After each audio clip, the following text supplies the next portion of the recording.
আসসালামু আলাইকুম বন্ধুরা, কেমন আছেন সবাই? সবাইকে জুম্মা মোবারক। সকালে উঠে চলে গেছিলাম ধান কাটানোর জন্য। গতকালকে আসছিলাম ধান কাটার জন্য, ধানগুলো একটু কাঁচা কাঁচা ছিল। আজকে আবার চলে আসছিলাম ধান কাটার জন্য। যেহেতু বাসা থেকে মাঠটা একটু দূরে, তাই যাইতে একটু টাইম লাগে। অনেকক্ষণ হাঁটার পরে চলে আসলাম মাঠে, আমাদের ভুঁইতে। এসে দেখি কিছু পাখিতে পোকামাকড় খাচ্ছে। এটা আসলে ধান কাটলে অনেক পোকামাকড় থাকে। আল্লাহর রহমতে গত বছর থেকে এই বছর ধানটা অনেক ভালো হয়েছিল, তাই একটু ভিডিও করছিলাম। ভিডিও করা দেখে পাখিগুলো উড়ে চলে গেছিলো। তারপর ধান কাটলাম। আল্লাহর রহমতে এই বছর ফলন অনেক ভালো হয়েছে। গত বছর এই ভুঁইতে আমাদের 3-4 মনের মতো ধান হয়েছিল। এই ভুঁইতে এবারটা আল্লাহর রহমতে অনেক ভালো ফলন হয়েছে। আনুমানিক 30 মনের মতো ধান পাওয়া যাইতে পারে। যাই হোক, চালির যে দাম, ফলন ভালো হলেই ভালো। আসলে ধান করা অনেক কষ্ট।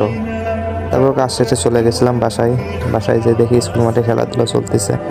এদিকে দেখে আমার দোস্ত খেলায় আসতে একটু লেট করে ফেলেছে, তাই তার